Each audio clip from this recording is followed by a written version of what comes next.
Just do it yourself. That's it. It's a do-it-yourself show. Absolutely. So sitting here on the Gold Coast with one of Australia's musical legends and all-round nice people, which is Kamahl. Hello. G'day. G'day. Now, I do a show that's all about stories, and I was reading a little bit about your bio and your book on your website. Amazing story. Can I ask you, once upon a time, where it all got going? Before that, I need some help with the website. That's it is very much in its infancy. Right. So it needs to be developed a whole lot more. So if you know somebody who's a wizard with setting up websites, let me know. Well, I probably need to find that person too. There's a whole lot of information to go on, and maybe it can be presented in a better way. Yeah. Now, it was very brief, the little bio that's on there. But if I can ask you about when you first arrived in Australia, it was pretty amazing for you, wasn't it? I mean, yeah, I was one of the original boat people. I came on a boat, but I did have a ticket and I did have a passport, a Malaysian passport. Okay. And things were very different then, you know. And when I first arrived here, there was no television. Can you believe that? Yeah. Okay. Yeah, that was a long time ago. So what was life like then at night when you got no TV? You know, people went to parties and went to dances. There was square dance and all form of dancing, you know. But I didn't. I was so shy. Yeah. I didn't dare to go to any of these social functions. And if I went to a party, I always stayed in the corner and observed everybody else. And then I got sick of it. Right. And the one that really bothered me was never had the courage to ask a girl for a date because I knew she would turn me down. What age are we talking here? Oh, pretty young. Right. Pretty young. But the will was there. Right. But the bravery wasn't there, you know. So I eventually had to sort of bribe a friend of mine to set up a date for me, you know. Yeah. And he did, and we were supposed to meet outside the Adelaide Library in North Terrace around 7 o'clock or so. I waited, you know, till 8:30 or so, no sign of this lady called Claire. And it turned out later I found the reason why we didn't meet, because I was standing under the tree. It was a bit shadowy, and maybe she didn't see me in the dark, you know. Right. Did you get your money back for the bribe? Or? That's the only explanation I could give myself. Right. I didn't get my money back. No. Right. Now, on a serious side, when you did first arrive, you know, going back to your bio again, that's on the website. Tough times, wasn't it? I mean, it said on there that there was people that would literally spit in your direction and stuff like that. No, I mean, no. I mean, you know, when we went through certain streets where we lived, there were kids were playing. And they were on this side of the fence, and when they looked through the hole in the fence, they could see us. We looked different. They were terrified. Said they would throw stones or spit or whatever, you know.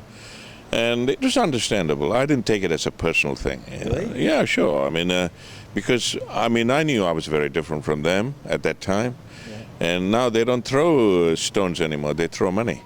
Right. Nice difference. Works out. No. At the end of the day, you know, as you learn, you know, nowadays we got television and internet and, you know, mobile phones and whatever. People across continents and you know, it doesn't matter where you're in the world, you get information within a fraction of a second what's happening. So the more we learn about each other, we really realize we have a whole lot of things in common. And what divides us is what we don't know. You know, the more you know about a person, doesn't matter he's black or white, you find you have so many things in common. You wonder why you know, like somebody say, you know, he's a German, he's a French, he's Chinese or something. Immediately, you know, your defense goes up. And it's because you don't know about them. Once you know, then you learn about their food. Chinese food, fantastic. You know, Yeah. I don't know about German food, but anyway, you know. So ignorance is really the biggest problem we have, you know. And so hopefully one day that through, you know, people meeting each other and getting to know each other, intermarriages, that we can be as one, you know. Yeah. One family. Yeah. I mean, we will still argue, but, you know, brothers and sisters fight, husbands and wife fight, you know, they have divorces and all of that. But still, at the end of the day, the right people will find each other. Exactly. Now, can you pinpoint like a defining moment for you where maybe you learnt these things? Was there a memory that you have where you really thought, well, wow, this is an amazing world, and you're getting a perspective of it? It's it's a day-by-day thing. It's not one moment you get a revelation. I'm not a Buddha or a Christ or anybody. I'm just an ordinary guy. I think I've been touched by beautiful things. I mean, even a beautiful form, a beautiful body, beautiful sunset, beautiful painting, beautiful singing. I mean, anything that is really beautifully done with love is always something that touches you. I think music, most of all, for me. Music makes me forget everything. Yeah. It takes you to a height, closest thing to heaven.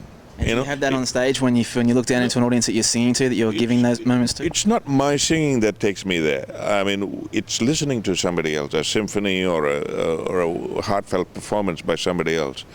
My own singing gives me a sense of satisfaction because I know the people who are clapping don't hate me, because I was always afraid that people don't like me. Really? Yeah, of course.